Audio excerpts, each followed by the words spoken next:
Hey, welcome back to the Let's Ditch Misophonia channel. In today's video, I'm going to be discussing how you can assess whether or not you might experience misophonia. And before we dive into today's video, though, I want to let you know that I am hosting a free 3-day live training event. And even if you aren't able to attend the training live, be sure to still sign up because there will be replays available.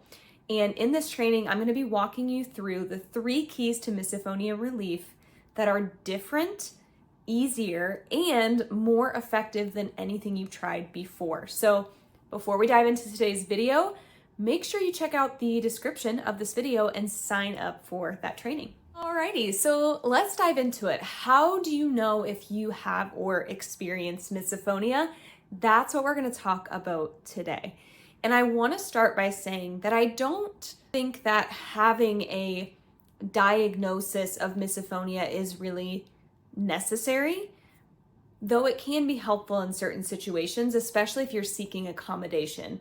So for example, if you are a college student and you want to be able to test in a separate room or be able to wear earplugs when you're taking a test, for example, or an exam, it can be useful to have, an official signed piece of paper that says, yes, this person has misophonia.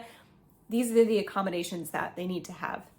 However, I will tell you that it's not necessarily easy to get a diagnosis of misophonia, and a lot of mental health professionals, it seems, thankfully, misophonia is being more regularly studied and researched, and more people are learning about it. And also there are still so many people, even people in the mental health space, who have never heard of misophonia. So for example, when I was growing up and I was 15, and I'd already been suffering for many years by this point, but when I was 15 and I went to my therapist, she had never heard of misophonia. And I ended up getting diagnosed with generalized anxiety disorder and being treated for that. So back at that time, there wasn't much information about it. And now, thankfully, if you type in misophonia in Google, so many resources will pop up for you. Or if you type in sound sensitivity, you can find these different resources. So, if you're wondering, do I have that? Am I sensitive to these noises? Do I have misophonia? Or is it just that I'm annoyed by something? Like, what's the difference? Let's talk about that today. I have another video that you might find interesting, and it's called What Does Misophonia Feel Like? And I'll say, to kind of just recap that video, although it's definitely worth a watch if you're here, misophonia can feel different for different people. The misophonia community, we experience it a bit differently. And so speaking from my experience, thankfully now I'm at a place where I've been misophonia free for over a year now, which is incredible. And at the same time, I easily can recall what I felt and experienced all those years when I was really struggling. And so for me, it was just this automatic intensity and rage that would fill my body when I heard these particular noises. So there are cases in the misophonia community where the community almost kind of gatekeeps the diagnosis of misophonia. So some people will say, oh yeah, I get really annoyed by people eating too. I must also have misophonia. And the community will say, no, this is different. This is another level of irritation. Because there's no, it's not in the DSM, because there's no official diagnosis for misophonia, it is difficult to tell someone that their suffering isn't severe enough to be worthy of being labeled as misophonia, right? There's no official diagnosis rubric or standard. And so what I'll say is sound sensitivity can look different for different people. But what I would, at a very basic level, what I would describe as misophonia is having an intense automatic reaction to particular noises that can be debilitating. It's not something where it's like, oh, that's annoying, and then you just kind of go on about your day and it's not really an issue. It's typically a case where you're hearing a noise and it's taking all of your attention away, and it's creating more and more anger and frustration and panic, and it feels like you just need to get away. It is also something that's likely occupying your thoughts even after the sound has stopped. And the more you experience this, a lot of people who experience misophonia also experience anxiety going into environments where trigger sounds may be present. So there's just an intensity to it, but it's hard to really create a test to say, yes, okay, you're at this threshold of annoyance, so you can say that you have misophonia. If you feel like, and you've noticed and you've witnessed and you've observed that this is an issue for you and having a name for it is helpful, great, now you know what it is. And the benefits of having a name or a label is that you can more easily access the resources that can support you in suffering less, because just kind of searching random symptoms and random things, it might eventually lead you to the right place, but just having the name misophonia, what people are using, it easily unlocks so many resources for you. And at the same time, putting a label on it or having a name for it can also keep you trapped, because it almost becomes a part of who you are. Like, oh yeah, I'm a misophoner. Yep, I have misophonia. This is what I suffer from. This is what I'm stuck with.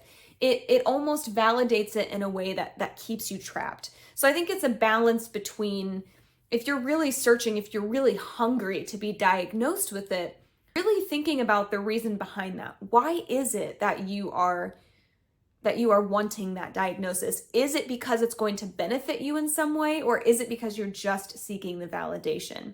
And if it's just the validation of it, I think rather than spending that time trying to get a piece of paper that says, yes, you have misophonia, or trying to prove to the community that your suffering is severe enough, instead spending that time on the resources and the training and the modalities that are going to actually help you clear up that experience of misophonia. Because finally being like, okay, yes, I have misophonia. Yes, I've proved that my suffering is enough. Maybe that will validate you in the moment, but in the long term, you're still going to be suffering. Again, just being aware of your motivations for that and really asking the question, one of my favorite questions to ask, is this actually serving me? Is this useful? Is this going to benefit me in the long term? Or have I found enough information that, like, okay, yes, I feel seen. Now what can I do about it? And as a misophonia rewiring coach, my focus is primarily just supporting you in suffering less.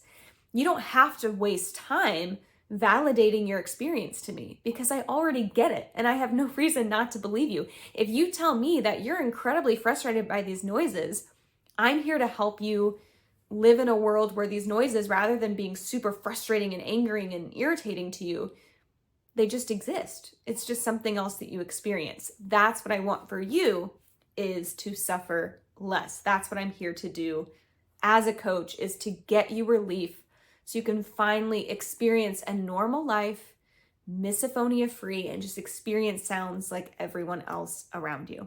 So if you're interested in jumping on the healing train, jumping on the journey to relief, again, like I said at the top of this video, check the video description, sign up for that free training. We're going to dive into the 3 keys to misophonia relief.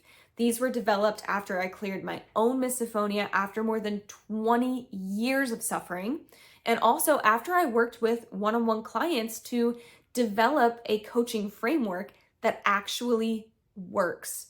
Again, I'm not using exposure therapy. I'm not gonna tell you that you're crazy or say it's all in your head. Like, we're really just getting down to, okay, there's this pattern that's operating. Your mind has decided that these noises are a threat. It's creating these emotions within you. How can we interrupt, uninstall this pattern so that you can just experience noises like everyone else around you? And that's what this training is all about. So check the description in the video. Thank you for watching another video on the Let's Ditch Misophonia YouTube channel, and I will catch you in the next video.